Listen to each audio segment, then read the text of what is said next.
especialmente para os transtornos internalizantes, pois o comportamento introvertido pode passar despercebido pelos pais e resultar no diagnóstico e tratamento tardios. Ele afirma que quanto mais cedo você inicia o tratamento do transtorno mental, menos danos ele vai causar. Isso se deve à plasticidade do cérebro de crianças e jovens, que ainda está em fase de formação. Essa característica faz jovens terem maior potencial em superar problemas de ordem psíquica, quando comparados a adultos ou idosos.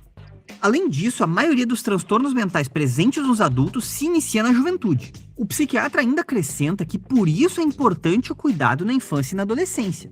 Além de crianças e adolescentes mais saudáveis, nós temos adultos mais saudáveis. É muito importante lembrar que entre 2002 e 2012, o suicídio infanto-juvenil cresceu 40% no Brasil. Fenômenos culturais como a Baleia Azul e a série Os 13 Porquês colocaram o tema em maior evidência, preocupando pais e especialistas. Em 90% dos casos, existe um quadro de doença mental envolvido no suicídio entre os jovens. Sintomas como total isolamento social, mau rendimento escolar, problemas comportamentais sérios, uso de drogas, automutilações, ameaças e tentativas de suicídio devem ser levados a sério e não interpretados como uma tentativa de chamar atenção. E se temos um espectro tão amplo que vai de mudanças normais até tentativas de suicídio, como que os pais podem lidar com isso? Os pais ocupam um lugar especial na vida da criança e do adolescente, servindo de exemplo de forma consciente ou não. Os filhos podem tomar para si cada ato ou cada palavra dita por eles, como valores para o fluxo das suas vidas. E eles são colaboradores estratégicos para o resultado positivo do acompanhamento com o profissional, pois cuidam e convivem diariamente com as crianças e os adolescentes. Pais responsáveis também servem como fontes de informações importantes para a interpretação correta do quadro, mostrando um outro lado da moeda, que pode ser confrontado com o lado do paciente. No entanto, algumas regras devem ser respeitadas durante o tratamento infanto-juvenil. É muito comum que durante a consulta, adultos apresentem suas próprias angústias, desejando resultados imediatos. Às vezes, eles esperam a condução do tratamento de acordo com as suas expectativas, desconsiderando as necessidades pessoais do filho. Por todas essas razões, o público infanto-juvenil precisa de um olhar e abordagem diferenciados. Assim, é fundamental que a equipe seja composta por profissionais de várias especialidades, para que o jovem seja avaliado e acompanhado em diferentes dimensões. A psicopedagoga e musicoterapeuta Nádia Pinho explica que a primeira fase do trabalho é entender o que está acontecendo. Depois vem o encaminhamento adequado. Se é uma questão da área das emoções ou do comportamento, entra o psicólogo. Se estiver relacionado ao aprendizado, é indicado um psicopedagogo. Se é algo que possa ser aliviado com a música ou a arte, por exemplo, encaminha-se a um musicoterapeuta ou arte-terapeuta. Se tem a ver com o dia a dia, uma terapia ocupacional. Se tem a ver com problemas na fala, a fonoaudiologia. E a Olist possui uma equipe de profissionais capacitados e uma estrutura completa para tratar a doença, incluindo internação, ambulatório, hospital-dia, residência terapêutica e atendimento domiciliar. E também um núcleo infanto-juvenil, com uma equipe multidisciplinar com experiência no atendimento desse público. A chamada moderna psiquiatria é a maneira da Olist de abordar o cuidado com a saúde mental, levando em conta que cada paciente é único e precisa de tratamento e abordagens personalizados. Se você quiser entender mais sobre saúde mental na infância e na adolescência, dá uma olhada no vídeo mais completo sobre o assunto, com os depoimentos dos profissionais da Olist em vídeos.olist.com.br. E aí, pessoal, gostaram do vídeo? Esse vídeo é uma produção feita em parceria com a Autoridade Fitness e faz parte de uma série de conscientização sobre saúde mental. Afinal, acreditamos que você precisa entender o seu corpo para poder cuidar dele e assim ajudar mais pessoas a serem cada vez mais saudáveis também. Forte abraço e até a próxima! Então, agora a gente vai passar para uma apresentação sobre os marcos do desenvolvimento, né, e a questão dos transtornos prevalentes, e aí sim vamos trabalhar, né, o uso de psicofármacos para esses dois grupos, né, para a infância e a adolescência. Então, eu gostaria de estar passando para a equipe do CAPSI, que está colaboradora conosco, a Yara, a Isabela e a Ellen, que vão fazer parte da apresentação, né, sobre infância e adolescência para nós. Bem-vinda, Yara, vamos lá, começando. Boa tarde, pessoal, boa tarde a todos. Primeiramente, obrigada, tá, pelo convite, e agradeço a todos pela participação. Partindo aí da proposta que foi feita, né, para desenvolver esse trabalho, nós, enquanto CAPS Infanto Juvenil, vamos começar justamente da parte dos marcos de desenvolvimento, né, considerando que o sujeito ele nasce e se desenvolve em um contexto social com várias interferências. O marco do desenvolvimento, inclusive, são habilidades que a criança desenvolve no decorrer do seu crescimento, que é extremamente importante ser observado por todos os profissionais, para que não se perca, né, nesse momento, nenhuma oportunidade de fazer uma intervenção precoce. O desenvolvimento, inclusive, é esperado para algumas fases. Alguns autores dizem que tem os marcos, que tem as faixas e tem as categorias. Nós vamos considerar aqui a primeira infância, que é de 0 a 3 anos, e na sequência de 0 a 5, de 0 a 7, de 7 a 12, a puberdade e a adolescência. Considerando também algumas categorias, a socioemocional, a motora, a cognitiva, a linguagem e a comunicação, tá bom? A primeira infância, como eu disse para vocês, de 0 a 3 anos, é uma fase que inicia o desenvolvimento de habilidades e que envolve o senso, a percepção e a coordenação motora. É importante vocês observarem o seguinte, é a criança se desenvolvendo, se movimentando no mundo e tentando entender o mundo, né, com as suas percepções, com o auditivo, com o visual, ela tentando interagir e compreender. O que é esperado para essa idade? O que é esperado do desenvolvimento de 0 a 3 anos? Eu não coloquei aqui, não vou falar muito detalhado, porque nós baseamos, inclusive, na caderneta da infância e da juventude, e de mais um outro autor, mas é muito detalhado se a gente for pensar em meses. Eu coloquei mais ou menos a partir de 0 a 3, considerando os aspectos motores, a linguagem, cognição e competências sociais. Bom, o que uma criança de 0 a 3 anos, ali no início da vida dela, ela começa a desenvolver? O que é esperado, principalmente para os 3 primeiros meses, em relação ao sensório motor?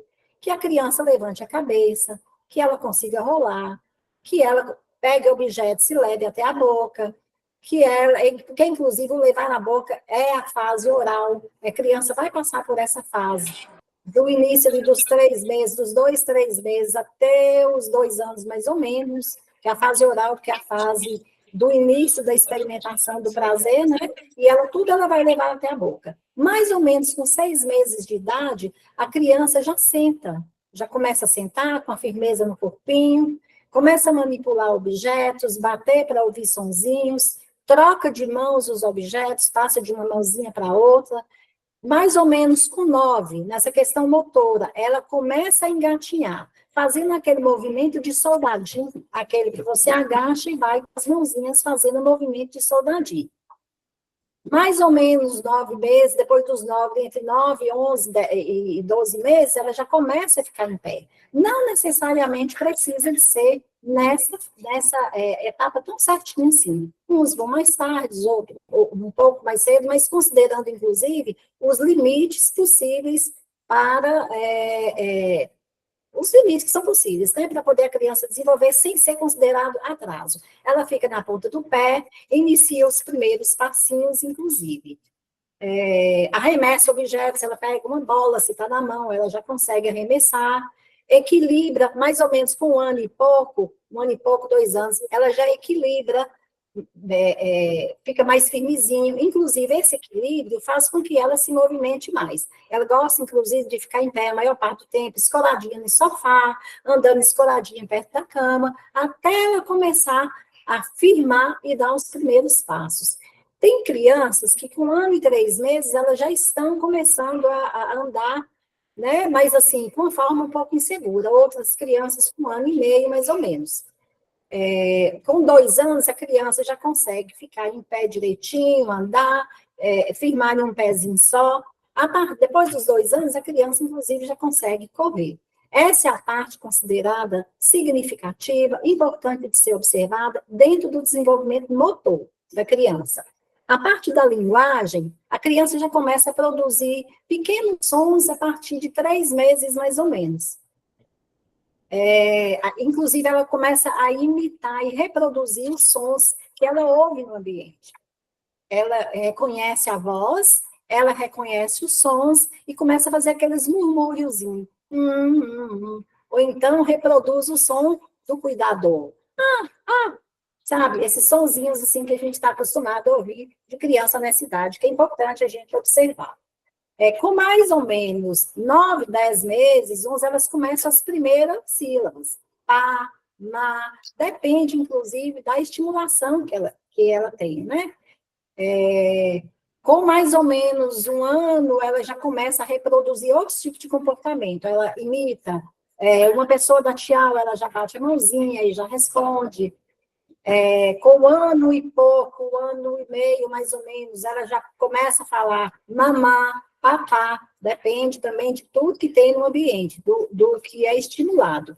Ela, com 2 anos, ela já fala papai, mamãe, entende o que é papai, o que é mamãe, repete algumas palavras que os pais ou os cuidadores falam, tá?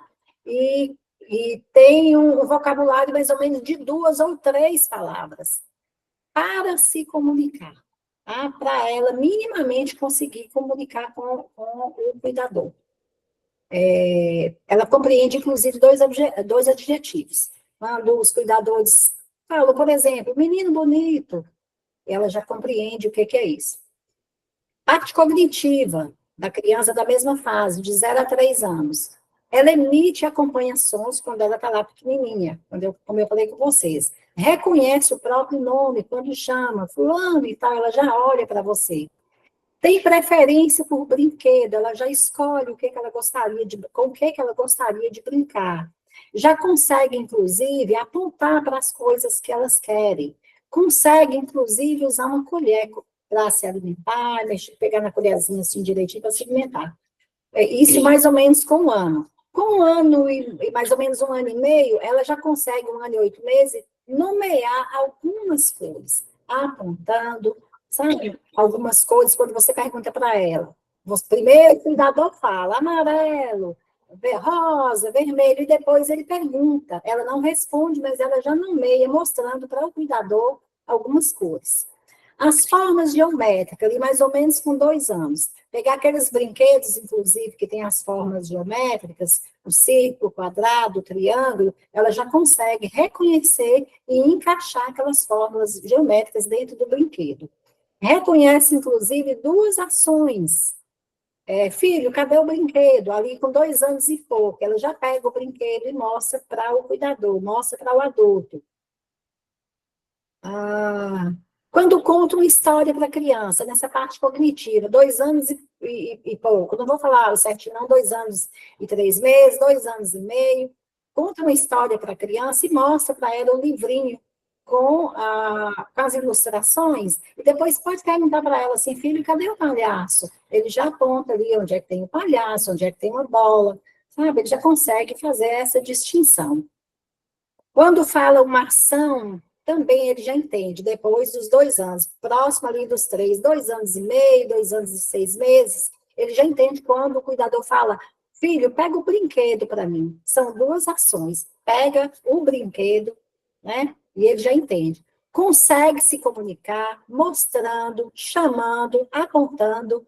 Só que aqui nessa parte tem um detalhe bastante importante para a gente observar nessa parte cognitiva da criança. Se a criança, no momento dessa interação com o adulto, se ela está se comunicando com ele, ou se ela está usando o adulto como instrumento. Se ela pega na mão do adulto, por exemplo, e leva até o objeto que ela quer. Ela não olha para o cuidador, ela não direciona, não faz nenhum som, mas ela pega na mão do cuidador e leva e coloca no objeto. Isso é usar o cuidador como instrumento para conseguir alcançar, né? Então, isso é importante a gente ficar alerta, porque pode demonstrar, inclusive, uma limitação na cognição, tá? E entrando agora nas competências sociais. A criança, lá no início, sempre que eu estiver falando, assim, eu estou me relacionando ao início ali, aos 3 primeiros meses, até chegar aos 3 anos. No início, mais ou menos com 3 meses, ela já observa e ela já faz contato visual. principalmente quando ela está no colo do cuidador. Principalmente, é uma fase ótima de se observar quando ela está amamentando. Ela faz o contato social, ela olha para o cuidador e tem um toque, que ela toca no seio, ou na mamadeira, ou na pele. Então, tem esse contato, já são as competências sociais sendo desenvolvidas, né? E aí inicia o desenvolvimento das emoções básicas. A criança, ela já sorri, ela já responde o sorriso, ela já retribui, inclusive, quando o cuidador brinca com ela, faz aquele sonzinho, para poder estimular a criança, ela acha graça e, às vezes, ela tenta fazer o mesmo sonzinho de volta, chora, inclusive, que é uma parte muito importante sobre o choro, e eu vou falar até um pouquinho adiante sobre essas emoções da criança. O choro, ela tanto pode demonstrar o choro, porque ela está querendo alguma coisa com choro, ela diz que ela está com fome, ela diz que ela está molhada, ela diz que ela está incomodada com a coisa, ela diz que ela está com uma dor, né? É uma forma, inclusive, de se comunicar, uma competência social que a criança adquire. Mas também pode ser ela demonstrando uma outra emoção, que é o medo,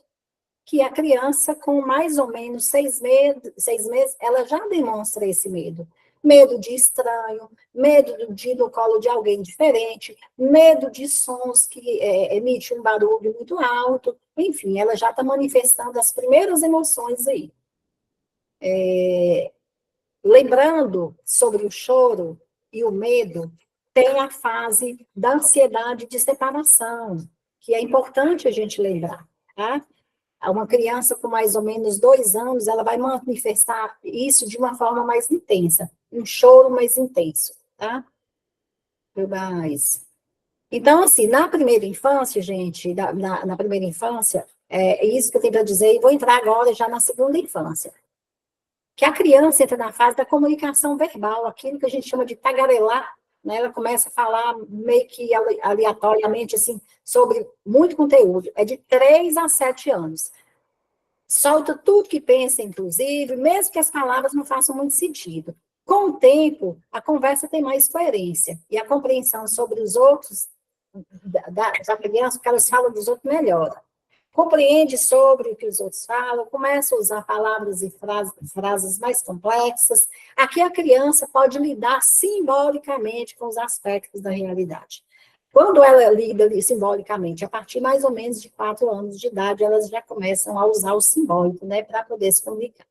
Como é o desenvolvimento motor da criança nessa fase, que é na segunda infância? Ela já sobe e desce escadas, ela tem maior habilidade para brincar, ela pula em um pé só, mais ou menos com 3 anos e meio, ela pula em um pé só por 3 segundos.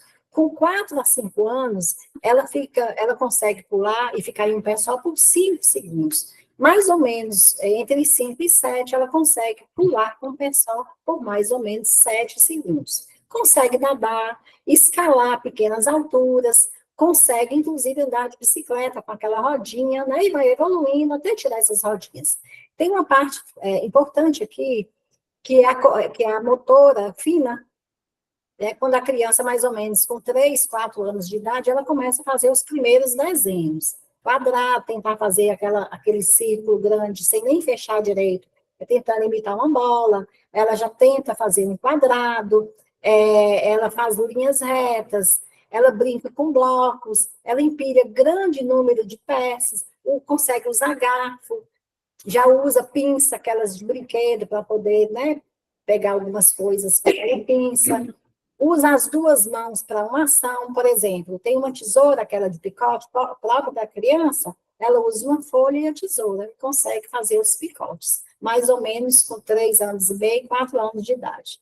E essa aí é a coordenação motora fina, viu? Muito importante, por sinal. E aí tem a grossa, que ela consegue chutar uma bola, que ela consegue, como eu falei com vocês, ficar num pé só, que eu já testei, abre e fecha tampas, separa objetos por categoria, ela pega objeto por categoria, são 8 categorias mais ou menos nessa idade. Ela separa, inclusive, por números e por categoria. 4 laranjas, ela pega 4 laranjas, contando e coloca as 4 laranjas no lugar. A linguagem, Responde seu nome e idade, com mais ou menos 3 anos e meio, 4 anos. Responde perguntas simples, ó, onde você mora? Qual é o nome do seu pai? Qual é o nome de sua mãe? Você estuda? Então, essas perguntas, sim ou não, essa criança dessa idade tem habilidade para responder. Forma frases maiores. Define de 5 a 7 palavras, mais ou menos entre 3,5 e 5 anos de idade, essas palavras de 5 a 7, com a função de comunicação, tá? Nomeia ações, quando ela vê as crianças, ela nomeia, não só criança, adulta também, olha a criança correndo, olha a criança brincando, olha a criança andando de bicicleta, olha fulano fazendo isso. Já responde sim ou não com muita eficácia, principalmente do que elas gostam, do que elas não gostam. Responde perguntas simples, como eu já falei. Aos 5 anos é considerado, dentro dessa mesma fase, aos 5 anos é considerado a fase pré-escolar, né, onde a criança começa a ser alfabetizada. Só que alfabetizada, é importante a gente pensar em alfabetização e letramento. Alfabetização é quando a criança começa a conhecer os símbolos, né, que é o alfabeto, que é finito, que ela entende, compreende, reconhece o alfabeto, começa de cima para baixo, da esquerda para a direita. Consegue reproduzir o nome, consegue reproduzir uma série de frases, porém, ela ainda não tem recurso de compreensão, porque o recurso de compreensão dela só virá a partir dos 7 anos, que vai ser lá na terceira infância, tá? Que eu vou entrar nela já. A parte cognitiva, a criança consegue, inclusive, abrir portas, emparelha cores, usa a imaginação, que eu falei com vocês, ela começa mais ou menos nos 4 anos, nos 5 ela está bem aprimorada, né? Ela já usa recursos simbólicos para poder se comunicar, para poder brincar, ela brinca de casinha, brinca de super-herói, de comidinha, de médico, então a criança já está usando a função simbólica aí para interagir, tá? E criando recursos cognitivos e, ao mesmo tempo, cumprindo uma função social, uma competência social. Ela compreende comandos, sabe contar, consegue reproduzir letras e números, como eu falei com vocês aqui na questão da linguagem, já reproduz, melhora atenção e memória de longo prazo. A criança entende histórias. O que estamos falando, e pergunta como, ela responde perguntas como, quando, o que, por quê, ela já sabe responder, já sabe nomear essas questões. Entende e realiza ações com 2 pedidos, com 2 ações. A mãe, o cuidador fala assim, fulano, pega para mim esse brinquedo, pega o brinquedo do chão e coloca na caixa. Mais ou menos com 3,5, 4, isso tudo é o início aí da segunda infância, 4, 5 anos. E ela vai evoluindo, né, gente? A partir do amadurecimento, a criança vai evoluindo. Espera-se, inclusive, que ela fale mais de 3 palavras depois dos 3 anos para se comunicar, tá? Com função de comunicação, e não apenas só para poder falar essas palavras isoladas, que a gente precisa de prestar muita atenção se a criança está cumprindo essa função de comunicação ou ela está falando palavras aleatórias só por falar mesmo. Competências sociais. As crianças dessa idade, depois de 3 anos, até 7, elas já conseguem brincar com outras crianças, tá? Ela conversa sobre interesses pessoais, usa a imaginação para brincar, como eu falei agorinha, porque é a fase do simbólico, né? Distingue o real do imaginário, faz imitações, aceita normas e regras nos jogos. As crianças estão brincando, aqui mais ou menos com 5 ou 6 anos, elas já entendem e aceitam normas e regras. Imita brincadeiras, ações em grupo, consegue brincar do que elas querem, mas consegue também brincar do que os amiguinhos querem, e respeitam o que os amiguinhos querem. Isso tudo é levando em consideração a singularidade de cada uma das crianças, né? Se a criança estiver dentro do desenvolvimento esperado, essas coisas vão acontecer. Tudo também influenciado pelo ambiente, pelo estímulo, o tempo todo é pensando em uma criança que está sendo estimulada de forma correta, tá bom? Imita brincadeiras, como eu falei com vocês, já pede já cumpre normas e regras, dá licença, obrigada, por favor. Então, essas são as competências sociais da segunda infância. Entrando agora, inclusive, na terceira infância, de 7 a 12 anos. Esse aí é o período das operações intelectuais concretas, né?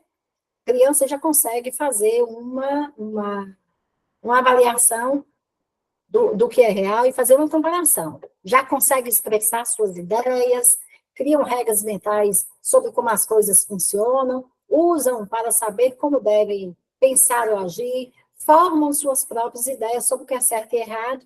A relação social para elas, inclusive, tem mais sentido. Nessa parte aqui, da questão motora, nessa idade, a motora está plenamente desenvolvida. A criança tem habilidades infinitas, assim, inclusive ela usa muito, ela brinca muito, as brincadeiras são aquelas, assim, de velocidade, de imitação. Então, espera-se que a criança de 7 a 12 anos, elas tenham essas habilidades motoras plenamente desenvolvidas. As meninas, inclusive, têm habilidades superiores mais vigorosas e complexas, e os meninos conseguem equilibrar mais em um pé só. Linguagem e alfabetização e letramento. Por que eu coloquei letramento aqui? Porque uma criança de 7 a 12 anos, ela já está alfabetizada. A gente precisa de entender se ela já está com o letramento, ou seja, se ela já tem recurso suficiente para reconhecer, entender textos, escrever, entender, criar, né, compreender pequenos textos, que isso ocorre mais ou menos de 7 aos 12 anos. Deixa eu ver o cognitivo.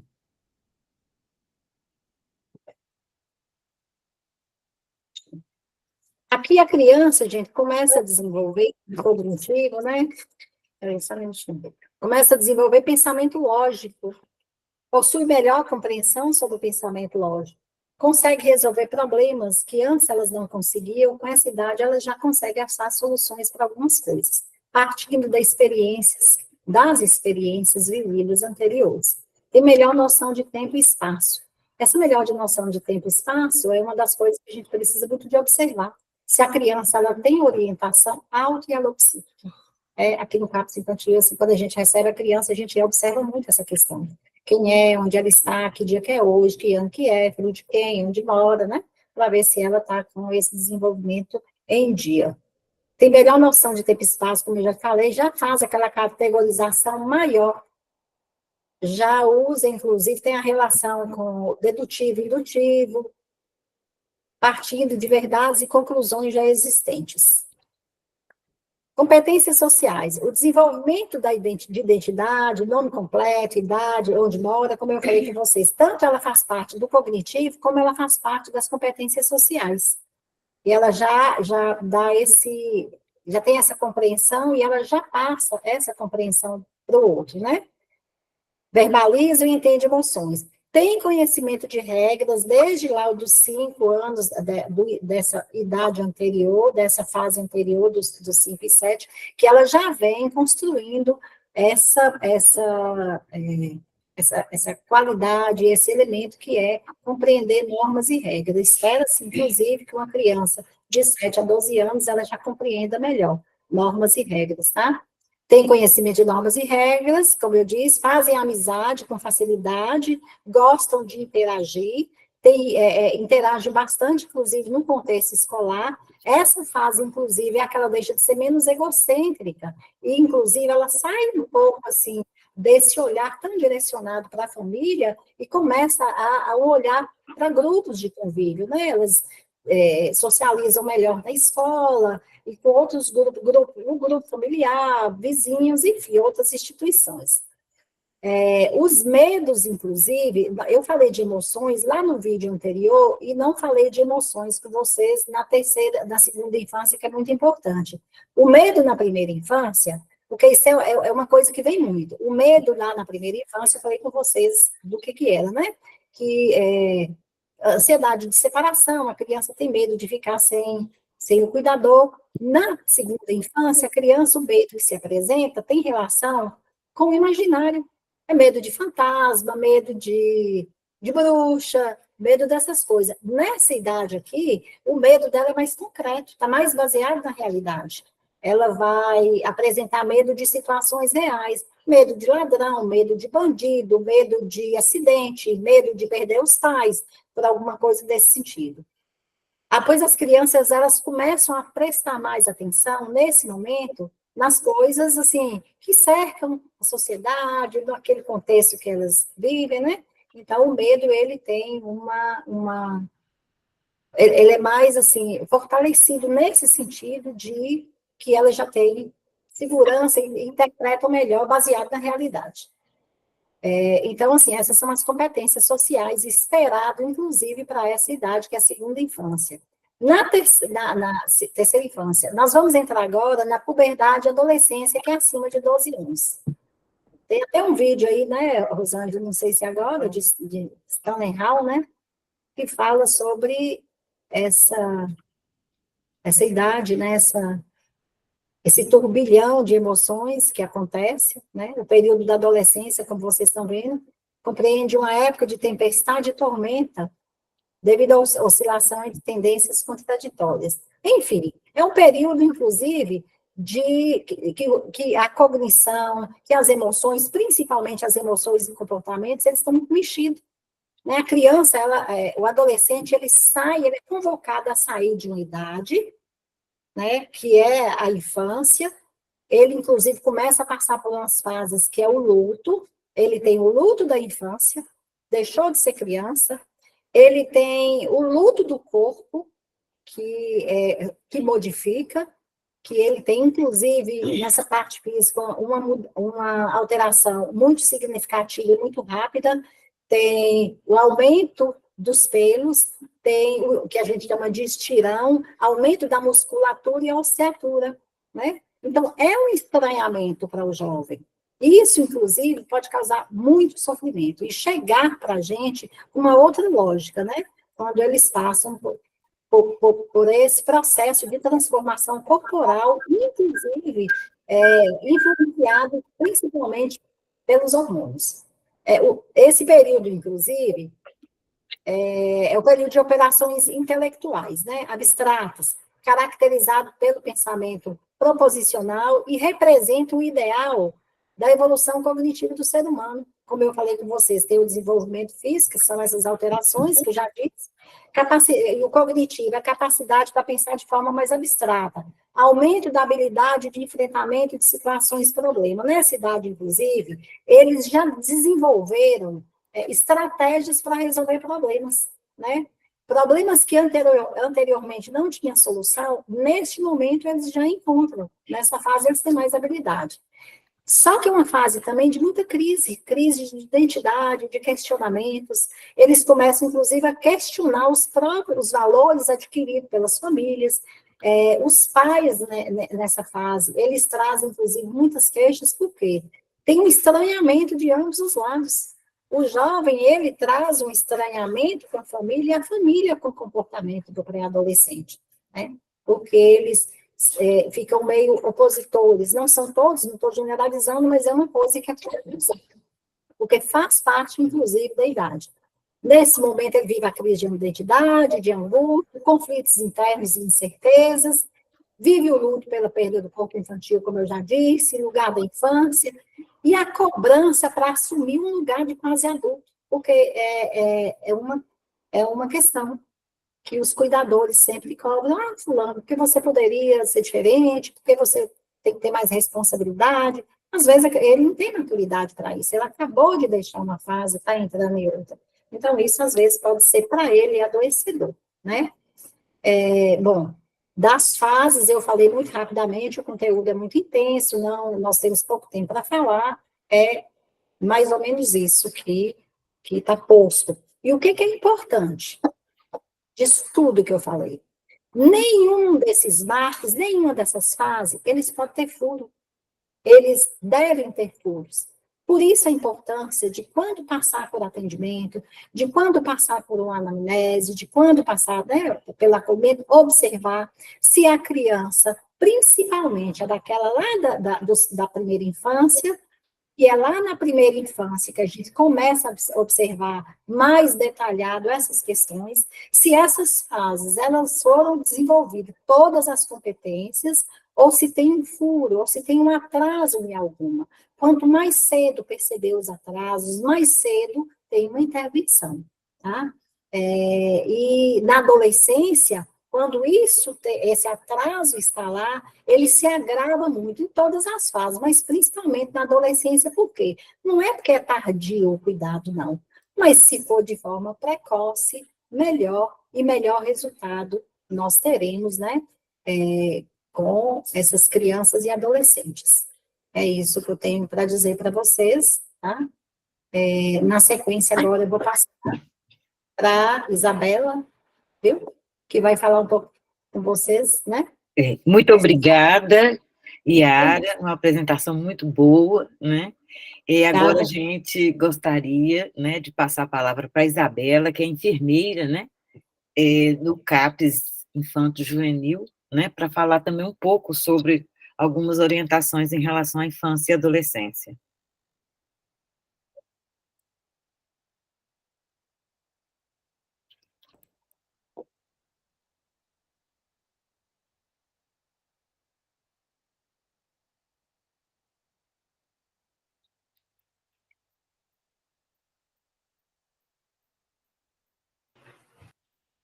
Boa tarde a todos.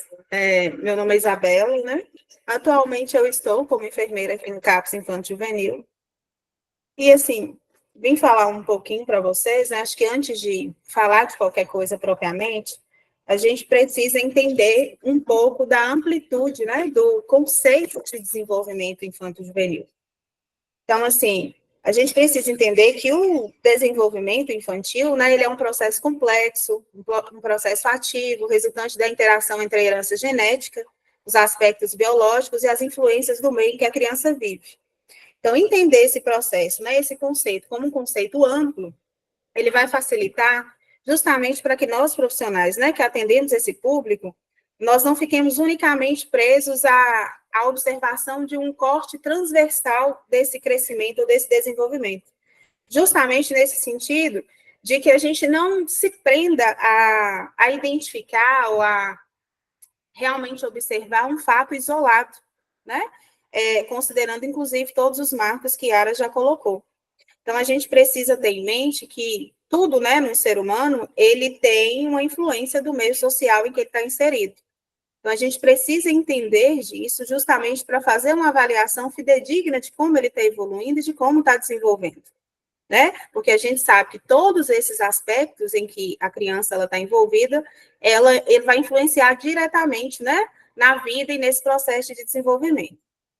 E considerando isso, né, nós sabemos que a política, né, de assistência integral à criança, né, a saúde da criança, ao longo dos anos, ela sofreu muitas alterações, muitas evoluções, muitas modificações ao longo da história. E, assim, em 2015, né, com a criação da Política Nacional de Atenção Integral à Saúde da Criança, a gente teve um marco muito importante como um recurso, né, de uma política pública criada com esse objetivo justamente de melhorar os dados epidemiológicos quando a gente pensa, né, na saúde da criança. Então, aliado a isso, né, juntamente a essa política, surge, né, a puericultura, justamente, né, que é uma ferramenta muito potente, principalmente, né, falando com vocês que estão na atenção básica, né, que estão na atenção primária. A puericultura, ela é uma ferramenta muito potente justamente para promover a saúde e prevenir agravos, né, na infância. Então, é justamente por meio da puericultura, né, que é uma ação sistematizada, que a gente vai poder identificar, né, e vigilar, né, sobre isso. É um meio de vigilância e de estímulo pleno, né, do crescimento e desenvolvimento dessa criança. E nessa consulta, a gente inclui, né, muitas ações que são de apoio às famílias, justamente para o fortalecimento de vínculos. Então, assim, a puericultura ela vai ser uma estratégia de rastreamento precoce desses agravos, justamente por meio dessas ações contínuas. E considerando, né, que o profissional acaba que, assim, é claro que isso não se restringe unicamente, a gente sabe que a equipe é multi, que os atendimentos são multi, toda a equipe é muito importante, Mas, nesse processo da puericultura, né, da consulta de crescimento e desenvolvimento, a gente sabe que o profissional enfermeiro, ele tem um protagonismo, porque é justamente quem é responsável por executar essas ações de vigilância desse desenvolvimento infanto-juvenil. Então, é através dessa consulta, né, que é possível realizar a avaliação da criança, a identificação de vulnerabilidades, a promoção do crescimento e desenvolvimento, a escuta ativa sobre as impressões que os pais, os cuidadores ou a família, de modo geral, têm sobre esse processo. Isso a gente considera que acaba que o enfermeiro vai ter esse protagonismo, esse papel fundamental, porque, assim, a gente precisa estar sempre ancorado, né, nessa capacidade de promover um cuidado integral, justamente com base na educação e saúde das mães, e através, né, desse processo e desse papel educador do profissional no momento da realização dessa consulta, é que a gente vai conseguir reduzir as desigualdades e as vulnerabilidades, né, que possam provocar alguma consequência danosa no futuro. Então, o desenvolvimento, né, da consulta, ela requer ações sistematizadas, né, e sequenciadas, inclusive, sendo que a mais importante durante esse processo é a realização de uma anamnese e de um exame físico bem feito, né? A gente sabe que são as ferramentas que a gente tem, e é nesse momento que, dando a atenção necessária, né, aprofundando da maneira necessária, justamente na história, né, dessa criança, e no histórico, é que a gente vai conseguir identificar alguns fatores que podem ser determinantes, né, para a identificação de agravos futuros, de transtornos futuros. Então, a gente sabe, inclusive, pelo Ministério da Saúde, que é colocado que existem algumas situações, né, que podem ter acontecido e que são muito relevantes para a gente pensar em algo, né, pensando num transtorno futuro, num agravo sobre alguma situação. Então, eu até coloquei aqui no slide, eu acho que não está muito bom para ver, porque acabou que ficou pequeno, mas tem na tabela, inclusive, tem essa tabela na caderneta da criança, né? É a anterior, pode deixar no slide anterior. Tem justamente na tabela essa tabela na caderneta da criança, que ela vai dizer, né, sobre alguns marcos que precisam ser identificados, né, que precisam ser identificados justamente nesse momento, e algumas coisas são determinantes para a gente pensar. Essa tabela, ela diz, eu nem vou ler, vocês já têm acesso, né, diariamente, mas tem algumas situações, né, como a questão da realização do exame de pré-natal, ou da não realização, ou da realização de maneira inadequada, a prematuridade, o baixo peso ao nascer, alguma internação, né, naquele momento neonatal. Então, a gente sabe que existem algumas situações que vão ser mais relevantes para a gente pensar na possibilidade de um transtorno futuro. E, através disso, é justamente através da identificação, né, dessas situações durante a anamnese, é que a gente vai poder pensar, identificar e intervir o mais precocemente possível, né, para que a gente talvez evite um dano maior futuramente.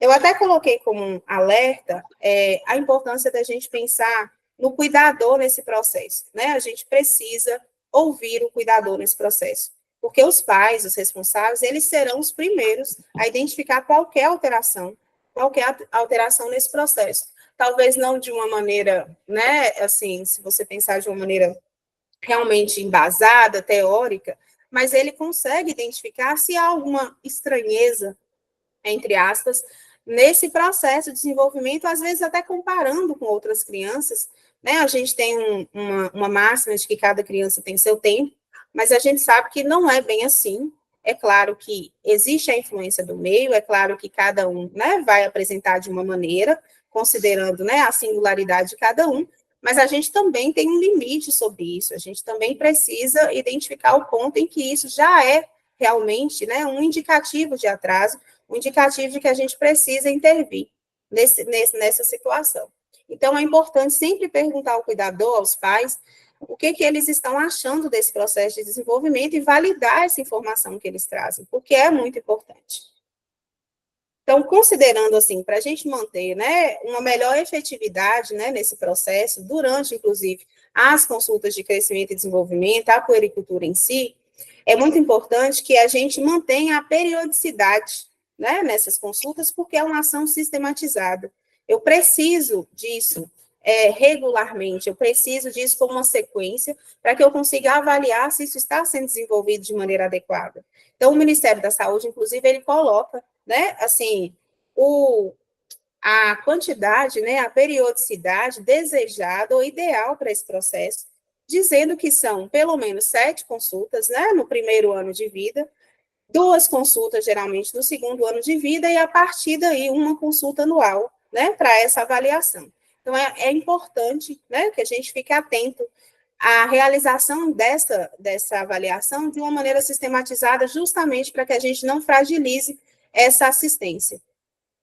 E, assim, enquanto um instrumento muito fundamental, importantíssimo, e que a gente tem aí à disposição, né, a gente tem a caderneta, né, da saúde da criança, que vai ser um instrumento essencial na vigilância da saúde dessa população infantil. Então, é fundamental, né, que nesses atendimentos, como foi dito, e a importância disso, ela seja utilizada justamente para esse acompanhamento, porque ela vai facilitar, ela vai possibilitar, né, o registro das informações desse monitoramento. Então, além disso, além do próprio registro em si, que é muito importante, a gente também tem a parte que ela vai servir justamente como uma possibilidade de diálogo do profissional com os pais, né, com os cuidadores, né, com quem vai estar no dia a dia com essa criança, ela é um facilitador dessa comunicação. Então, é importante justamente isso, que através desses registros, né, não seja só a gente fazer, né, não é só registrar, a gente precisa conversar com os pais, orientá-los em relação a isso, especialmente nesse momento onde nós, né, profissionais daquele momento, a gente está ocupando esse lugar de educador mesmo. Né? A gente sabe, vocês sabem até mais do que a gente propriamente, vocês fazem isso diariamente, é o trabalho de vocês, né, que estão na atenção básica, que estão mais na ponta, é algo que vocês fazem todos os dias, então é um papel realmente educador nesse momento. E a gente sabe o ganho disso, a gente sabe a importância disso, de que essa família, esse cuidador, esses pais, eles estejam realmente inseridos, né, nesse processo, justamente com uma perspectiva de orientação de ação de cuidado mesmo, né? Então, assim, de modo geral, eu acho que não cabia vir aqui, né, dizer a vocês sobre a estimulação a ser feita em relação a cada marco apresentado ou não apresentado, né? A gente tem isso muito bem disposto, né, no instrumento que é a caderneta, que já contempla todas essas informações, já tem todas as orientações a serem feitas acerca da necessidade de estímulo, da necessidade de identificação precoce, do quanto é importante que a gente identifique isso o quanto antes, que a gente interfira o quanto antes, que a gente oriente os pais a estimularem o quanto antes, justamente para que a gente possa evitar, né, algo maior no futuro, alguma condição danosa no futuro. Então, não era esse o objetivo, mas, de toda maneira, eu achei importante ilustrar, através desse slide, justamente o instrumento de avaliação que tem na caderneta de saúde da criança e que o Ministério coloca para a gente, né, justamente como orientação de conduta a partir da identificação de alguns marcos de atraso. Né? A gente sabe que tem algumas coisas que são realmente já estipuladas e a gente precisa ter atenção quanto a isso. Então, às vezes, em algumas situações, né, que a gente identificar realmente esse atraso, considerando todo esse contexto que a gente já falou sobre, isso realmente foi identificado, isso realmente se sustentar, a gente precisa realmente encaminhar, né, para uma avaliação especializada, justamente dessa avaliação desse desenvolvimento. E o quanto mais precocemente a gente fizer isso, melhor, né? A gente sabe que existe, por exemplo, o PIPA, né, que é um programa justamente que vai suprir essa condição. Então, existe o PIPA para crianças até 2 anos e 8 meses, se eu não me engano. Ele também vai ser um recurso, né, no caso de percepção de alguma estranheza, de algum atraso, existe isso como um recurso, e para crianças maiores que se nota, a gente precisa realmente colocar, talvez, né, para um acompanhamento, para uma avaliação neurológica, né, neurológica infantil, então, a gente tem esses recursos. Considerando, né, que não seja algo ainda tão pautado, tão sustentado, mas ainda de uma origem suspeita, a gente pode também pedir, né, um atendimento mais intensivo, né, marcar uma consulta, orientar a mãe sobre a importância de estimular essa criança, porque a gente está notando que tem um certo atraso, mas também a gente pode reverter isso, considerando, né, as estratégias de estimulação possíveis. E no caso de um desenvolvimento adequado, é o que já se faz, né, diariamente e de modo bem natural nas consultas, que é elogiar a mãe, orientá-la sobre alguma dúvida que ela tiver em relação a isso, e justamente sinalizar para ela os possíveis sinais de alerta de alguma alteração nesse sentido. Então, basicamente, o que eu achei que fosse relevante falar com vocês, né, sobre o crescimento e desenvolvimento, né, nesse sentido, seria isso, é justamente a gente se apropriar, né, das ferramentas que a gente tem, que são ferramentas muito importantes, são muito relevantes, e a gente precisa realmente utilizar disso, né, acho que a gente não deixe isso passar, porque a gente tem material, a gente tem um sustento bom para isso, então, a gente podendo fazer o uso adequado disso, nós vamos conseguir identificar qualquer alteração o quanto antes, e o mais precocemente possível, a gente vai poder intervir diante disso. Agora, a doutora Ellen vai falar um pouco para vocês, né, sobre os principais transtornos e sobre a psicofarmacologia, né, dos transtornos da infância e adolescência. Obrigada, gente. Obrigada, Isabela, muito boa a sua apresentação para nós, né, a gente já passa imediatamente, né, a fala para a Ellen, que vai falar dos principais transtornos, né, e como intervir com a medicação, né, as situações que implicam, né, a medicação, né, a gente sabe que a gente está vivendo uma medicalização da vida, mas a gente entende que tem algumas situações da infância com intenso sofrimento psíquico, né, infância e adolescência, que precisam ser medicadas, sim, a partir da atenção primária. Então, Ellen, obrigada, né, vamos começar com a sua fala. Obrigada, Rosa, obrigada, pessoal, por estar aí com a gente.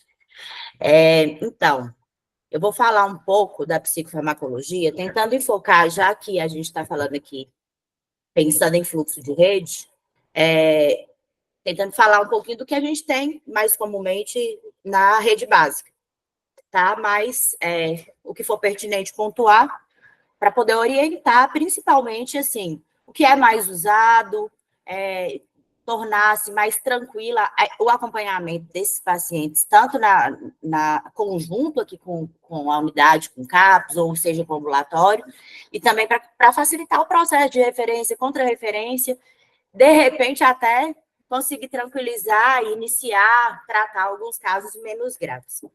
Então, obviamente que, né, para decidir a medicação das outras questões, né, acho que Isabela e Yara falaram muito bem, então vou focar diretamente nisso, a gente tem que fazer a avaliação médica.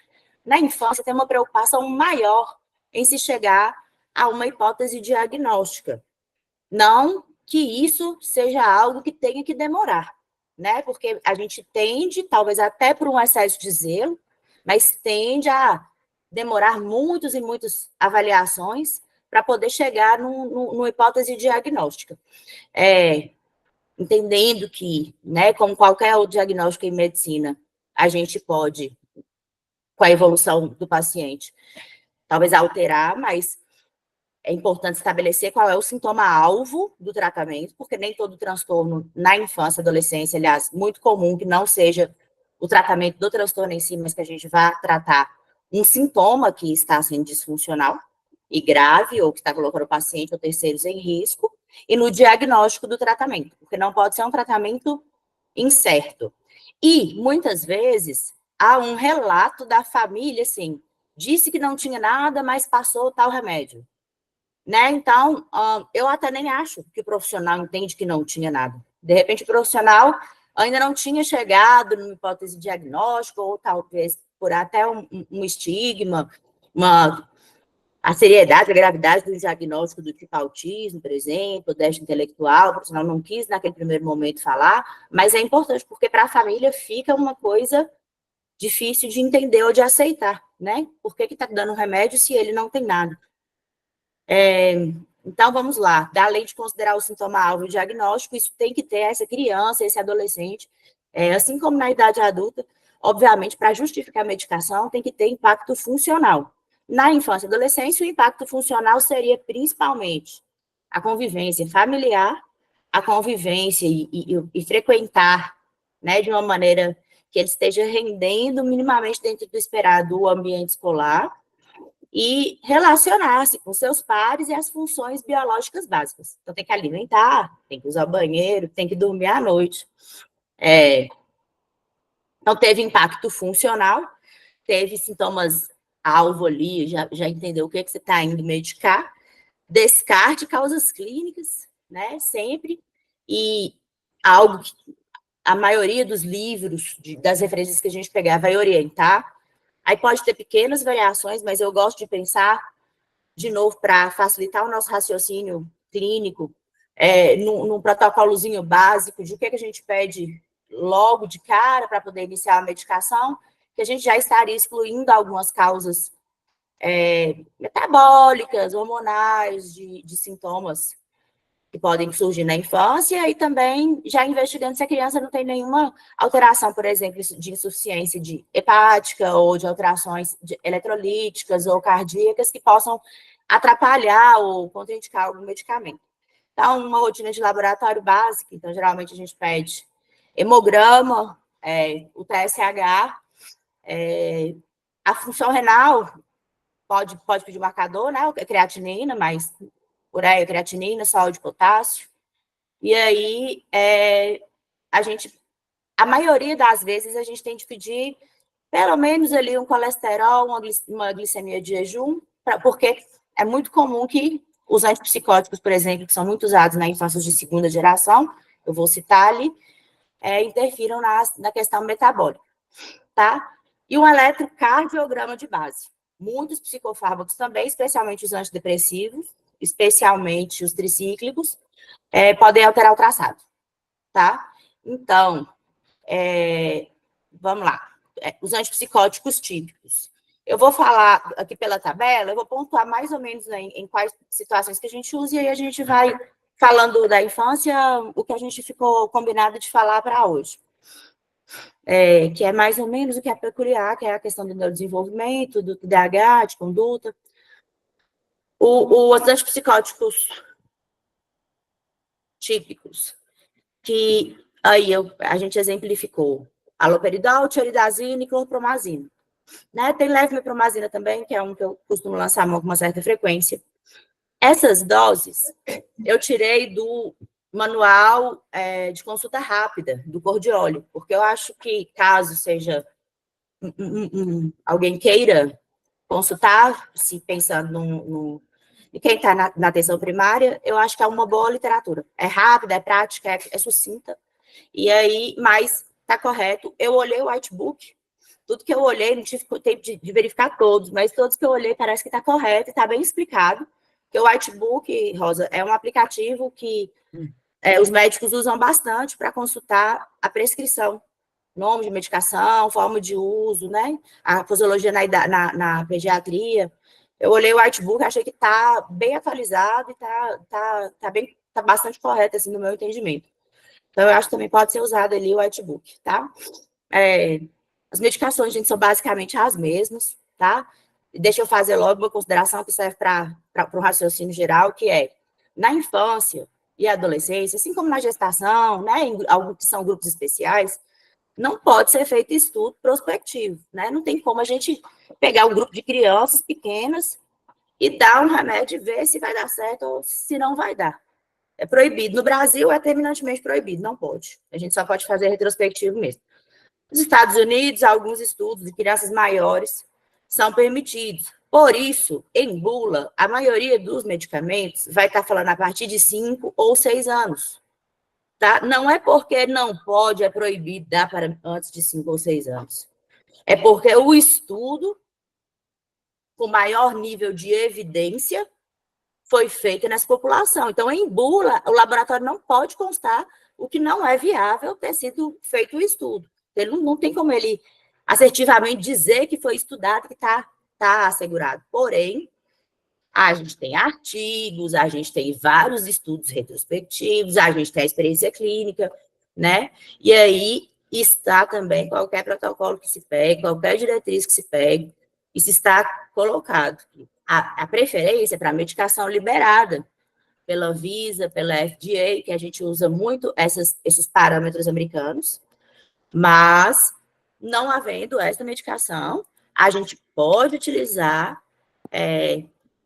observada a segurança da medicação, outras medicações de uso clínico, né? E assim é em analogia com o uso no adulto, né? A verdade verdadeira é que a gente vai gradativamente, caso não tenha resolvido o que a gente tem ali, lançar a mão, a gente vai gradualmente, vai usando ali o que tem, que é de maior uso na idade adulta.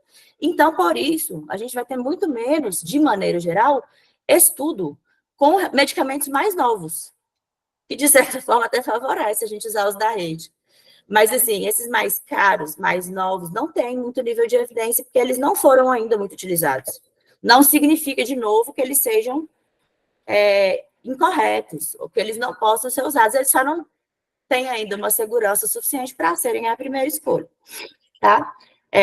Os antipsicóticos típicos. A tioridazina eu coloquei aí, porque no Brasil, para tratamento de TEA, né, o transtorno do espectro autista, tem 2 medicações liberadas pela Anvisa, que é risperidona e tioridazina, tá?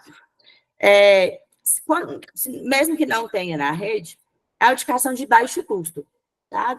Assim, imagino eu, não estou sendo assertiva, que é uma indicação, vamos colocar assim, abaixo de 40, 50 reais, né? Um medicamento genérico. Então, assim, às vezes muito abaixo, tá? É um medicamento que costuma ser acessível. Ele tem formulação de gota, que favorece muito para o uso em criança menor, ou até, por exemplo, em criança que tem algum transtorno neurológico, ou alguns autistas, por exemplo, assim, portadores de transtorno de espectro autista, que tem dificuldade para deglutir, tá? Então, aí, a gente, às vezes, é bem cuidadoso com a dose, e aí tem que tomar cuidado com o excesso de zelo para não submedicar o paciente. Né? Então, essa literatura aí mesmo coloca de 100 a 250 miligramas dia na criança e de 225 a 325. Uma máxima, que estava lá naquele primeiro slide, é a gente sempre começar com a dose baixa. Essa dose baixa é dose relativamente baixa, tá? Eu falo muito, assim, sugiro, quando eu estou com os acadêmicos e tal, se a tua dose mínima terapêutica é X, começa com meio X, com a metade dessa dose. Então, vamos imaginar ali 100 miligramas na criança, eu começo com 50, para quê? Testar a tolerabilidade, minimizar a possibilidade de efeitos colaterais. De novo, eu vou tentar dar uma regra geral, para facilitar o raciocínio clínico, deixe por uma semana essa dose a metade, e depois já poderia subir, porque já foi suficiente para a pessoa ajustar, se adaptar, senão também protela demais, e aí você vai ficar subterapêutico com a medicação. Lembrando, gente, que dose subterapêutica também representa risco, tá? Não é ninguém dizer que todo caso precisa medicar, não é isso. Mas os que precisam, você está dando medicamento, pouco ou muito, você está dando, né? Nós estamos prescrevendo um medicamento para a pessoa. Então, eu acho que só justifica o uso se for para ter um benefício. Se a gente usa subdose, a gente tende, talvez, a acalmar a nossa ansiedade, de repente até a ansiedade da família, mas não vai ter eficácia terapêutica para o paciente. Então, basicamente, tecnicamente falando, tirando a nossa parte, assim, afetiva, a gente está só assumindo risco, sem potencial terapêutico, tá? Um paciente ou outro responde à subdose, mas a gente não pode contar com isso. Tá. Lopromazina mais sedativo, então, quando a gente precisar, tá? É uma medicação que tem na rede, a gente pode lançar a mão. Não tem conflito de interesse nenhum, então vou falar o nome comercial mais comum, que é o Obrictil, tá? Só para vocês saberem de que a gente está falando. O haloperidol, que a gente usa agitação, urgência, quadros de psicoses em geral, tá? Às vezes, pacientes mais refratários, que a gente começa com a risperidona e não dá certo na agitação, por exemplo, no TEA, transtorno do espectro autista, aí eu associo ali uma gotinha de haloperidol, uma gotinha assim, né? Algumas gotinhas conforme essa dose aí. Normalmente eu entro ali 3 gotinhas, 5, a gente vai testando, tá? Já é uma associação, então tem que ser mais cuidadoso. Os antipsicóticos atípicos, eles são usados para diversas situações na infância, mas vou sublinhar, vou chamar a atenção para o transtorno do espectro autista, tá? A primeira escolha é a risperidona, ela tem na rede, ela é ofertada pelo Estado, é só o prescritor preencher aquele formulário lá da Secretaria Estadual de Saúde, tá? Para transtorno do espectro autista, que o paciente tem sintomas de agressividade, agitação, o Estado oferta, tá? Então, a dose seria ali 1 a 2 miligramas, mais ou menos, para criança, e para adolescente, 2,5 a 4 miligramas. Lembrando que, uma vez, a gente sempre iniciou a dose mínima, né? E aí, como é que vai ser essa progressão de dose? De novo, vale para todos os psicofármacos. Eu vou aumentar a dose devagar, né? Gradualmente, mas regularmente, não é... Esse devagar não é protelando, tá? É acompanhando regularmente. Eu vou aumentar a dose até que ou o paciente tenha a melhora esperada, teve a melhora esperada, ok. Ou o paciente tenha efeitos adversos que impossibilitem a progressão de dose, e aí tem que rever a conduta como um todo, ou ele entra em efeito platô, porque às vezes você aumenta, melhora, aumenta, melhora. Aí no terceiro aumento, vamos supor, ele não tem melhora mais. O que eu percebo muito com a risperidona, uma observação minha, pessoal, tá? Eu nunca vi sem literatura, mas eu percebo muito com a risperidona, que quando a gente passa muito desses níveis aí,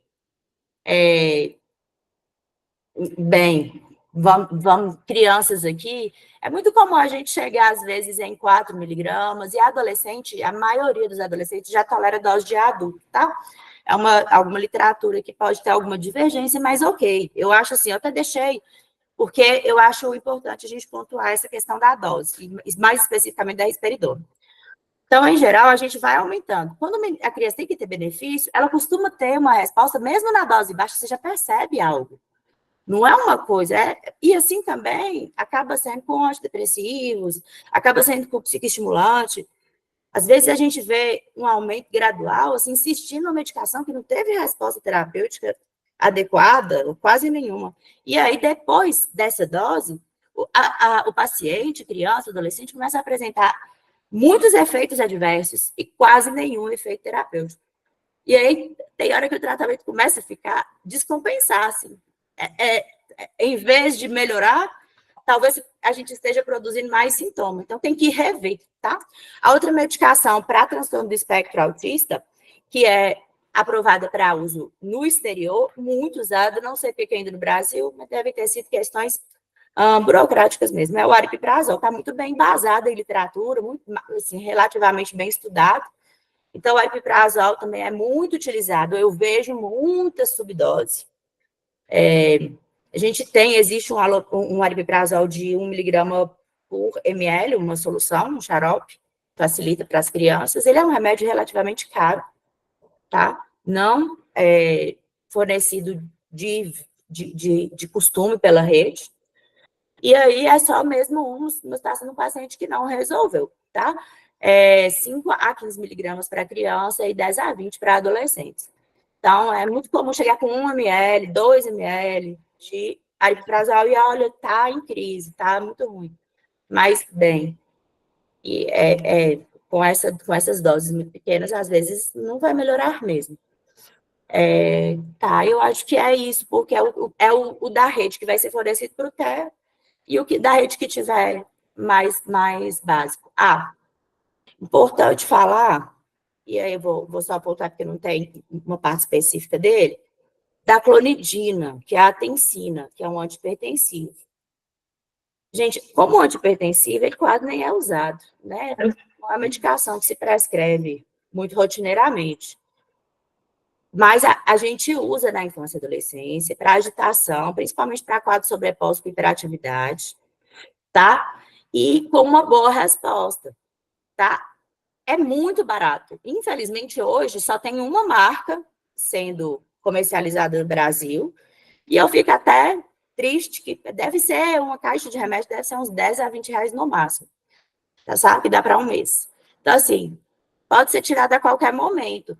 A minha preocupação em falar da adencina na psiquiatria é porque é um recurso terapêutico valioso, relativamente acessível, e é muito comum os profissionais de saúde, em geral, se assustarem com a criança tomando, porque a hora que vai buscar a classe do remédio, e acha que a gente passou porque o menino tem hipertensão, ou alguma coisa nesse sentido.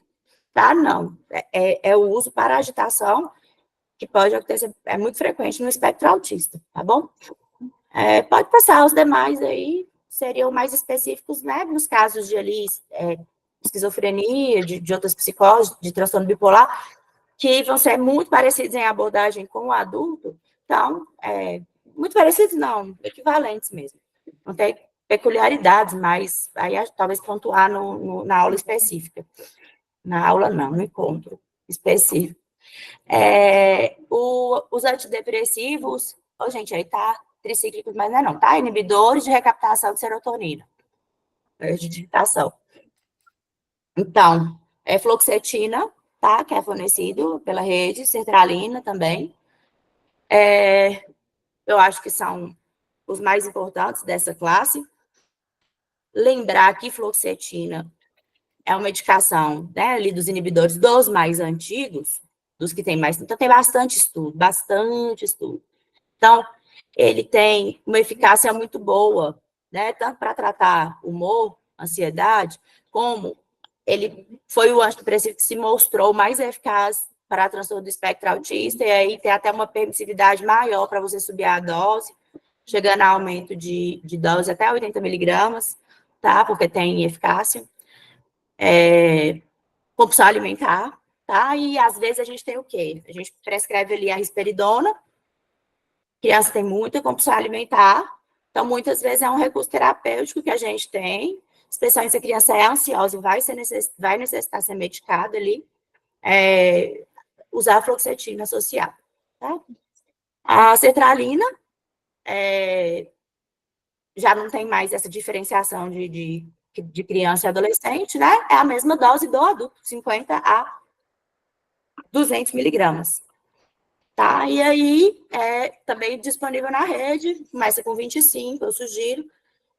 Alguns comprimidos, eu diria a maioria, de sertralina, aí tem que checar com o farmacêutico da unidade de saúde, ou da farmácia que a pessoa for comprar. Podem ser triturados. Então, hoje está difícil, mesmo que a rede queira adquirir uma solução oral, hoje está difícil encontrar qualquer solução sendo comercializada. Então, ou manipula, ou então é bom a gente saber dessa possibilidade que tem de, às vezes, quando pode triturar a medicação. Outra medicação que pode ser aberta, mas essa é comprada, é a venlafaxina, tá? Também não são todas as marcas, tem que olhar especificamente a marca lá. É engraçado repetir. Pode passar, Rosa, porque aí ficou antidepressivo tricíclico. Antidepressivo tricíclico, acho que esses 3 tem disponível na rede ainda tem a nortriptilina também, e são medicamentos que a gente pode usar tanto no humor, ansiedade, como no transtorno de atenção e hiperatividade.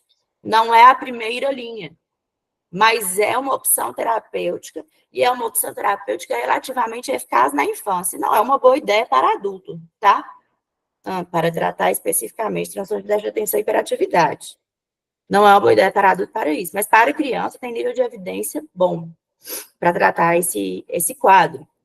E a experiência clínica assim, nos mostra que, por mais que o psicoestimulante no déficit de atenção e hiperatividade seja o medicamento mais indicado e com maior nível de evidência científica, quando a gente pega uma criança muito agitada, predominantemente agitada, e no consultório costuma ir principalmente porque está predominantemente agitado, porque o déficit de atenção mais específico, quando não tem hiperatividade e impulsividade associada, geralmente chega mais tardio, muitas vezes nem é feito diagnóstico. Então, nesse primeiro momento, não costuma funcionar muito bem entrar com psicoestimulante, porque o psicoestimulante pode, paradoxalmente, agitar, né? Lembrando que ele vai estimular dopamina e noradrenalina, ele pode deixar a criança muito agitada. Então, uma opção aí são os tricíclicos. Estabiliza a criança, depois entra com o psicoestimulante, e aí depois você pode retirar o tricíclico. Depois de quanto tempo? Em geral, a literatura recomenda que a gente não deixe menos de 6 meses, tá? Porque seria uma queda de eficácia terapêutica, uma queda de tempo que vai sustentar, tá? Precisaria desse tempo para poder o sistema nervoso central se estabilizar com a medicação. Mas, assim, é caso a caso e é a questão de observar a reação de cada criança, de conversar com cada família, tá? Eu acho que o mais importante sobre o momento de suspender é porque muitas vezes eu percebo que a suspensão do medicamento está muito associada à alta. E eu acho que é o pior momento para a alta. A suspensão do medicamento, na minha opinião, deve ser seguida a algumas consultas, ainda que elas sejam intervaladas, assim, mais longas, mas é importante que depois que suspendeu, a gente reavalie esse paciente, tá? Porque as pessoas tendem a achar que se elas pararem de tomar, ou o filho parar de tomar uma medicação, elas imediatamente vão voltar a ter aquele sintoma. E não é isso. Os estudos avaliam o nível de recaída nos próximos anos, no próximo ano e nos próximos 5, tá? Então, por isso, esse tempo aí. 6 meses, eu estou falando 6 meses, seria para a primeira vez na vida que se trata um quadro depressivo, um quadro ansioso, tá? E aí a gente vai pegar emprestado esses 6 meses para agitação, mas aí eu acho que dá para ser mais permissivo. Se você está tratando um TDAH, por exemplo, e entrou com psicoestimulante, daria para suspender o tricíclico antes.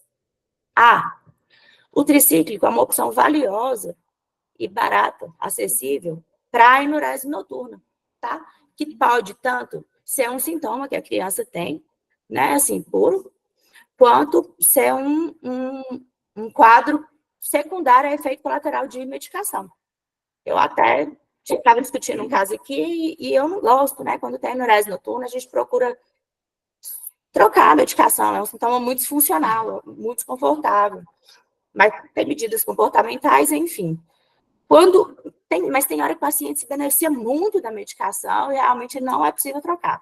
Então, seria também uma opção o tricíclico associar aí, porque, por exemplo, a risperidona tende a dar muita enurese noturna, tá? Então, pode ser, eu acho que é importante atentar, que a mãe de paciente portador do transtorno do espectro autista fale assim, olha, ele já tinha parado de fazer xixi, agora ele piorou de novo e agora ele está fazendo xixi na cama de novo. Muitas vezes melhorou a agitação, melhorou tudo, mas está fazendo xixi. Aí, gente, às vezes é uma simples troca de horário, ou um fracionamento de dose, tá? Da medicação, ou uma medida comportamental. Mas, assim, bom saber que tem essa possibilidade aí. A mitriptilina eu uso menos na infância, eu prefiro usar a nortriptilina, porque a mitriptilina é mais sedativa, mas às vezes você quer esse efeito, né? De sono, de sedação. Aí, por favor, a dose da mitriptilina, aí 100 a 200 miligramas, tá? Vamos lá, se for para ser mais conservador, pelo menos 50, 75 miligramas. É muito comum o paciente chegar com 10, com 25, aí considerar o paciente refratário, mas ele não está refratário, ele está com dose subterapêutica. Pode usar 10, 25? Pode, para outras condições, né? Uma dor neuropática, uma enxaqueca, só para dormir, né? Às vezes para enurese, tá? Mas de maneira geral, se você está tratando do sintoma, não. E clomipramina, aquele paciente com toque, ou aquele paciente com autismo, que tem aquele perfil de fazer muito repetidamente, a ponto de quase parecer um sintoma de toque, ou uma tricotilomania, ou aquele transtorno que lesa a pele, sabe? Que cutuca, que se machuca. Então, a criança que machuca aqui assim, a bochechinha, ele fica arrancando os pedaços. Então, assim, já vou falar, esses sintomas, eles são extremamente difíceis de responder a qualquer coisa, inclusive a medicação. Mas a clomipramina é um recurso bom, é uma ideia boa, porque às vezes a gente parece, né, pode sentir que nada resolveu, tá? Mais uma pontuação, aproveitando aqui que a gente falou que o tricíclico, né, pode ser usado no TDAH, com uma boa eficácia, não vale a mesma regra para os inibidores seletivos de recaptação de serotonina, tá? Fluoxetina, sertralina. Se você estiver tratando um quadro comórbido, ok. Mas o TDAH em si não vai ter melhora com o inibidor de recaptação de serotonina, tá? Para o TDAH, então, a medicação que a gente inicia é o psicoestimulante. Gente, vocês devem estar pensando qual idade, né? Qual idade? Vocês vão ter que olhar em bula de cada remédio, mas a maioria vai ser depois de 5. Por exemplo, a risperidona pela rede pública, você vai pegar depois de 5. O Estado vai autorizar depois de 5, que é o que está na bula. Mas, e antes disso, a gente prescreve? Prescreve. Depende da gravidade da apresentação e se o paciente não está respondendo a outras intervenções, ou da urgência que eu preciso de melhora. Eu tinha uma criança, a gente teve aqui, temos, né, na rede, que literalmente ela se agachava e batia com a cabeça no chão, com muita força. Assim. Vizinhos chamaram polícia várias vezes, pelos gritos, pela automutilação. Ela tinha 2 para 3 anos quando veio para cá. Então, teve que ser medicado. Não dava, porque se medicação tem potencial de algum dano, imagina TCE. A gente tem que considerar. E não dá tempo de eu falar, vai para a terapia. É até injusto, eu acho, com o terapeuta mandar a criança nessa condição para o consultório, sabe? Não acho que vai surtir muito efeito. Enfim, então, se é mais jovem a criança, né, segura a mão um pouco na dosagem, vai com mais calma, mas medica. E acompanha, principalmente, a função hepática, uma coisa que o Enio, que é uma referência aí, aqui em Minas, fala muito, que eu também acho extremamente importante. O fígado da criança é muito reativo. Tudo que entra, ele está todo, então ele rapidamente metaboliza. Então, é muito importante acompanhar. Eu não acho de tudo do fígado. Eu peço um marcador de função hepática, tá? As enzimas ali, periodicamente. E aí, não desespera, não, tá? Não é para suspender a medicação se tiver um aumento ali na fosfatase, e nem um aumento até o dobro. Alguns pacientes, dependendo da medicação, até o triplo de TGO e TGP, a gente pode tolerar de aumento. Então, o que você vai fazer com esse paciente é monitorar a enzima dele, deixar ele com a medicação, porque é só o organismo dele, teoricamente, reagindo a algo novo que entrou, aumentando sua produção enzimática para metabolizar uma coisa a mais. Tá? Mas existe risco de hepatite? Sim, está mais reativo. Então, é segurar na mão e medicar. Às vezes, o profissional, a família, tem hora que até o próprio paciente se desespera. E aí, o que ele faz? Para. E a depender da gravidade, a gente vai ter que começar de novo. E se ele teve essa resposta inicial, provavelmente ele vai ter de novo. Sabe? Então, assim, se está dentro dos parâmetros que a literatura considera normal, dá para manter. Penso que esse paciente não é um paciente para ser manejado em atenção primária, né? É um paciente para ser referenciado. Mas não precisa se desesperar, só estou falando porque é esperado, tá? Algum aumento deve ter. Assim como prolactina, não precisa pedir de rotina. O importante é o CD. Aqui, por incrível que pareça, nós fazemos. Tá? Os nossos pacientes que estão em acompanhamento, a equipe já se organizou, a enfermagem sempre faz o acompanhamento de peso e estatura, por conta da questão metabólica dos pacientes e tudo mais. É para ficar pedindo hormônios adicionais, né? E aí, dentre eles, prolactina, se o paciente apresentar alterações que sejam suspeitas de ser causadas por alteração de prolactina.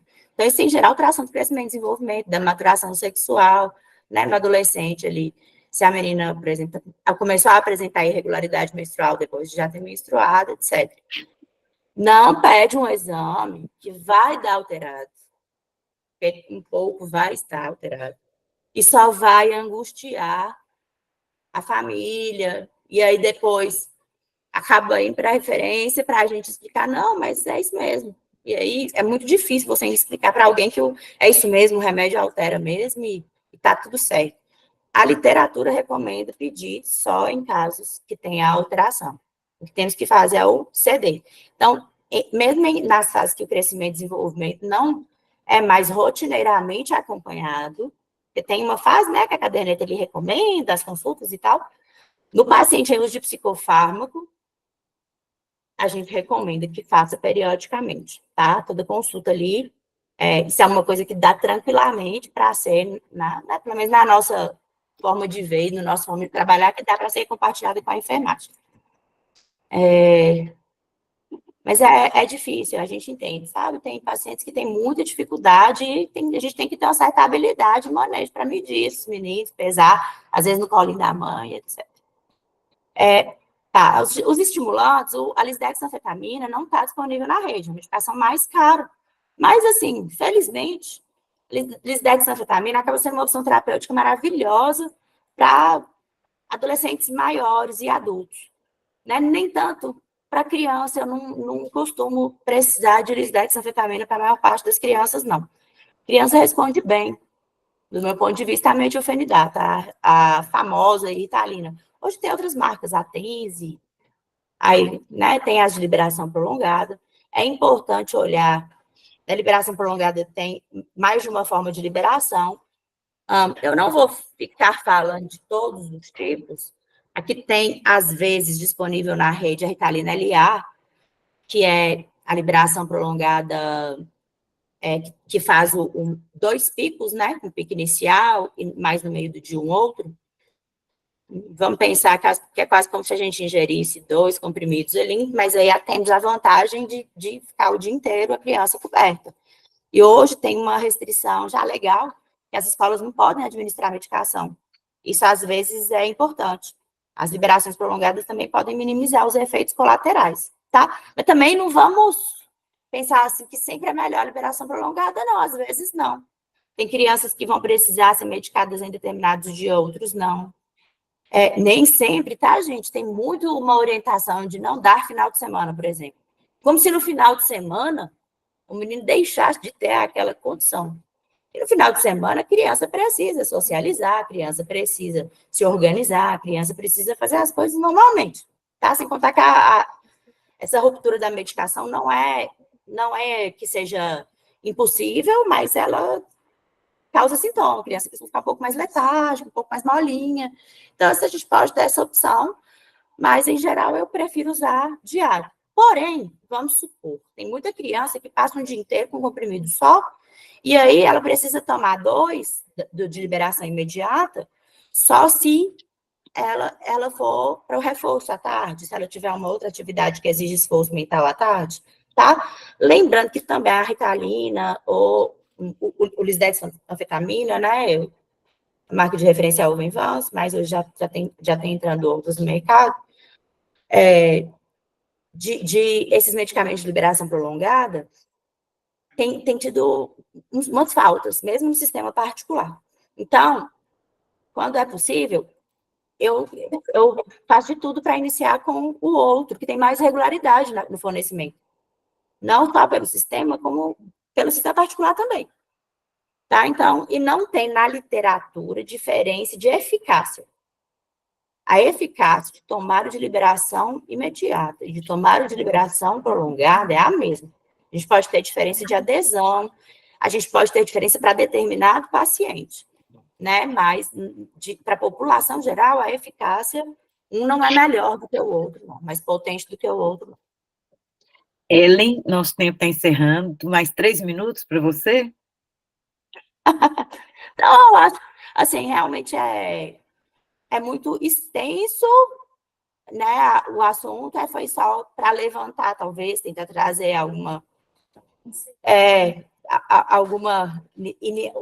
iniciar o assunto, tá? Eu até coloquei aí o psicofármacos consulta rápida. Não é uma literatura tão nova, mas também não acho que precisa de ser. Eu acho que ele está bem fácil. É possível achar o e-book. Mas, é igual eu falei, o whitebook também acho que está bem servido. Tá? O psicofármacos tem a vantagem de ter as diretrizes de cada condição, bem resumidinha. E nele também tem os capítulos lá de efeitos colaterais. Aí tem, por exemplo, assim, efeito colateral, boca seca, o efeito, qual o remédio que causa e qual a conduta. Eu acho que esse manual está muito prático. Eu realmente fiz pensando numa consulta que seja prática, que dê tempo para quem tem, né, psiquiatria é só, infantil é só uma mínima parte do que precisa saber, mas assim, com pouca coisa, com o que tem na rede dá para resolver bastante, tá? Eu não coloquei benzodiazepínico aqui, tá, gente? Mas benzodiazepínico é bem estudado, é seguro. A gente procura não usar nos menores, porque pode dar mais reação paradoxal, mas pode ser utilizado. Inclusive, quando a gente usa no hospital, para entubar, no CTI, para sedar, tudo mais é benzodiazepínico, tá? Então, é medicação que você, olhando, monitorando, é seguro. Bom, Acho que é isso. é só mesmo agradecer, né, e te dizer que esse é um início de conversa, né? A gente fez esse percurso, né? A proposta foi isso mesmo para hoje, né?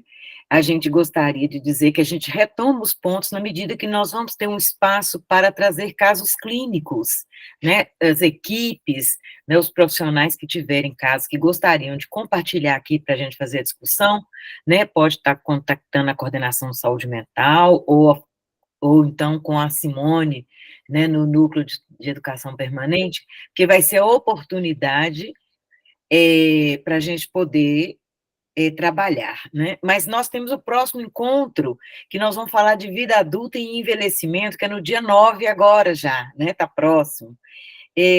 Precisamos agradecer também os participantes, os residentes da Residência de Medicina e Comunidade, né? Gosto muito do trabalho, eu trabalhei muitos anos, né? Tenho o maior carinho com essa turma.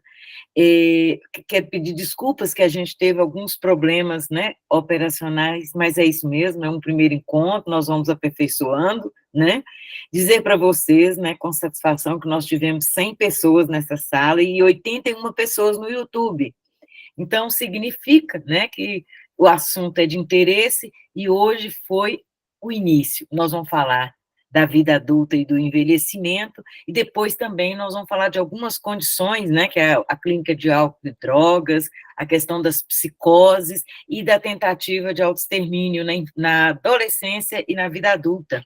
Essa programação vai estar circulando com a Simone, né, e aí a gente vai estar convidando, né, novamente, para a gente estar interagindo aqui, né, nesse primeiro momento, né, a gente tem que agradecer, né, por vocês terem acolhido nosso convite de estar aqui hoje, né, nesse primeiro encontro, que esse seja o primeiro de muitos que virão para a gente estar podendo, né, trabalhar essas questões que nos aproximam dentro dessa rede de atenção psicossocial que é organizada em torno do cuidado em saúde mental, álcool e drogas.